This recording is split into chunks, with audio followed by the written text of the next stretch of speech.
اس سے پچھلی ویڈیوز میں ہم نے آپ کے سامنے سبق اور مصنف کا تعارف پیش کیا اور سبق کا خلاصہ اہم نکات کی روشنی میں پیش کیا۔ آئیے اب بڑھتے ہیں سبق کے مشکل الفاظ کے معنی کی طرف۔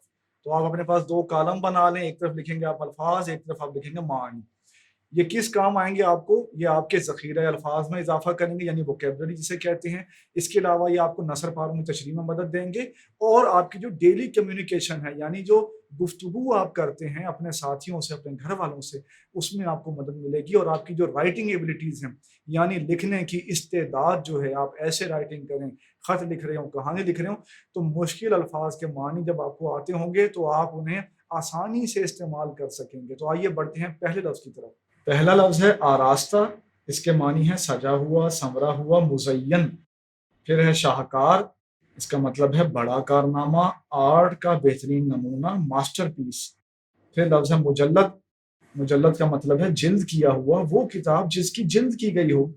پھر لفظ ہے کارنس، انگریزی میں اسے کارنس کہتے ہیں، اس کا مطلب ہے چھجا، تاکچہ، کتابوں کی الماری وغیرہ جو دیوار وغیرہ میں بنی ہو۔ پھر لفظ ہے تپائی، تپائی میں کچھ لفظ چھپے ہوئے ہیں، غور کریں ذرا اس پہ۔ تپائی میں تین اور پاؤں، پایا، پایا کہتے ہیں پاؤں کو، پا کہتے ہیں پاؤں کو، تین کو شارٹ فارم کر کے بن گیا خالی تے رہ گیا تین کا، ٹھیک ہے۔ تو تپائی کا مطلب ہے تین پیروں والا چھوٹا میز، ٹھیک ہے۔ عموماً لکڑی وغیرہ کی تین پیروں والی چوکی، تین پایوں کی چھوٹی میز۔ اس سے اگلا لفظ ہے مزین، عربی کا لفظ ہے جس کو زینت دی گئی ہو، سجایا ہوا، آراستہ۔ پھر لفظ ہے ایزل، انگریزی میں اسے یا آپ اسپیلنگ دیکھ سکتے ہیں EASEL، ٹھیک ہے۔ تصویر یا کینوس وغیرہ لٹکانے کے لیے لکڑی کا اسٹینڈ جو عام طور پر مصور استعمال کرتے ہیں۔ بھئی آپ اپنے سامنے تصور لے کے آئے نا، کوئی مصور تصویر بنا رہا ہے تو ظاہری بات ہے وہ تصویر کو کہیں تو ٹکائے گا نا۔ کینوس آپ نے دیکھا نا، کینوس کہتے ہیں جس پہ ابھی پینٹ وغیرہ نہ کیا ہو، کورا ہوتا ہے وہ کینوس، ٹھیک ہے۔ تو اس کینوس کا جو اسٹینڈ ہوتا ہے، لکڑی کے عام طور پہ اسٹینڈ ہوتا ہے، آپ نے تصویریں دیکھی ہیں نا گھر میں، ان کو آپ میز کے اوپر ٹکاتے ہیں تو ان کے پیچھے ایک اسٹینڈ ہوتا ہے جو سہارا دیتا ہے، ایسے ایک اسٹینڈ ہوتا ہے، اسے ایزل کہتے ہیں۔ آئیے بڑھتے ہیں اگلے لفظ کی طرف۔ یہ لفظ ہے ادھیڑ عمر، تو آپ نے الف پر زبر ہمیشہ یاد رکھنی ہے، یہ ادھیڑ نہیں ہے، یہ ادھیڑ لفظ ہوتا ہے۔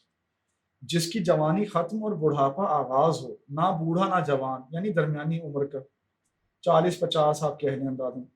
پھر لفظ ہے شب بیداری، رات کا جاگنا، رت جگہ، بے خوابی۔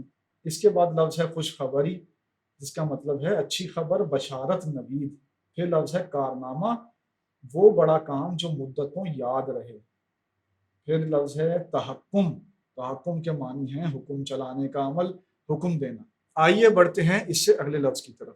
اس سے اگلا لفظ ہے شیش محل، وہ مکان، عمارت یا کمرہ جس میں چاروں طرف شیشے لگے ہوں، نازک تعمیر۔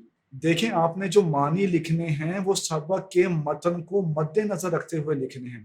شیش محل جو ہے ایک مشہور عمارت بھی ہے، لیکن اس کے جو ہے وہ معنی میں آپ اس کا تذکرہ نہیں کریں گے، آپ چیپٹر کے مطابق دیکھیں گے کہ اختر نے تجمل سے کہا تھا کہ میں اب جو آپ کو حقیقت بتانے لگا ہوں وہ سن کر آپ کے تصورات کا شیش محل مسمار ہو جائے گا۔ کچھ اس طرح کے الفاظ چیپٹر میں۔ آئیے بڑھتے ہیں اگلے لفظ کی طرف۔ اعزاز لفظ ہے، اس کا مطلب ہے عزت، وقار، امتیازی حیثیت یا صلہ و انعام جو حکومت کی طرف سے ملے۔ پھر لفظ ہے متعجب، متعجب کے معنی ہیں حیران، تعجب کرنے والا، حیرت زدہ۔ پھر لفظ ہے تہہ دل سے، دل کی گہرائی سے، خلوص نیت سے۔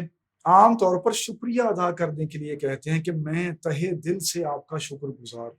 آئیے بڑھتے ہیں اگلے لفظ کی طرف۔ یہ لفظ ہے کلاش، جس کے معنی ہیں غریب، مفلس، کنگال۔ پھر لفظ ہے بھونچکا، حیران، پریشان، ہکا بکا۔ اس کے بعد لفظ ہے ملائمت، تو ملائم ہونے کی کیفیت کو کہتے ہیں ملائمت، نرمی، دھیما پن۔ اس کے بعد لفظ ہے تحمل، تحمل کے معنی ادھر ہیں صبر، حوصلہ، برداشت۔ پھر لفظ ہے آویزاں، لٹکا ہوا، معلق۔ تصویروں کے لیے عام طور پہ، تصویروں کے لیے، چارٹس وغیرہ کے لیے ایسی چیزیں جو دیوار پہ لٹکائی جا سکتی ہیں کسی سہارے، کیل وغیرہ کے ذریعے، تو ان کے بارے میں یہ کہتے ہیں کہ وہاں کمرے میں ایک تصویر آویزاں ہے، فارسی کا لفظ ہے یہ۔ آئیے بڑھتے ہیں اگلے لفظ کی طرف۔ کش مکش، اس کے معنی ہے کھینچا تانی، الجھن، کشاکش۔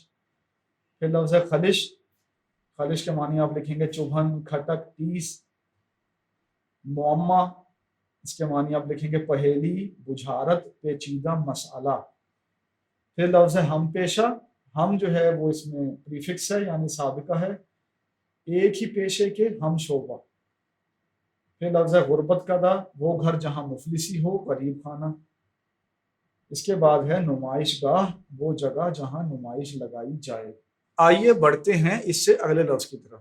یہ لفظ ہے سرپرستی، اس کے معنی ہیں دیکھ بھال، نگہبانی، حمایت، امداد۔ پھر لفظ ہے مصور نواز، مصور کو عزت دینے والا، مصور کو نوازنے والا۔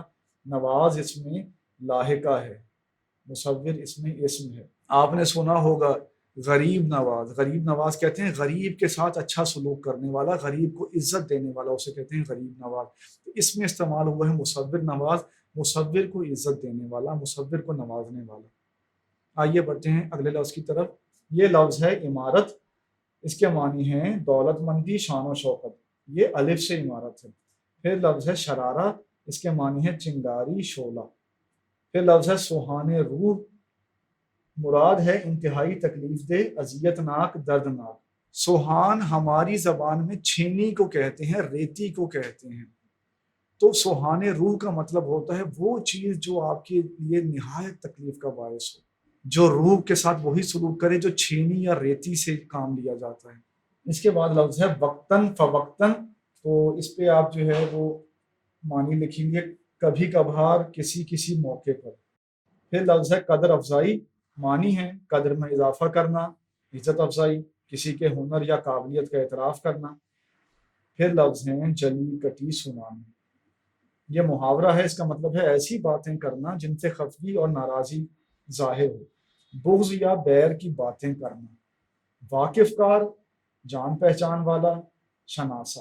پھر لفظ ہے پاجی، یہ پاجی جو ہے یہ پنجابی والا پاجی نہیں ہے کہ جو بھائی جان کو کہتے ہیں یا برادر کو کہتے ہیں، پاجی گل تو سنو، تو یہ وہ پاجی نہیں ہے، اس کے معنی ہیں ذلیل، بدذات، کم درجے کا خدمتگار، ادنا ملازم۔ ہم نے آپ کے سامنے ڈرامہ لہو اور قالین کے جتنے مشکل الفاظ تھے ان کے معانی پیش کیے ہیں۔ اس سے اگلی ویڈیو میں ہم آپ کے سامنے نثر پاروں کی تشریح اور سیاق و سباق پیش کریں گے۔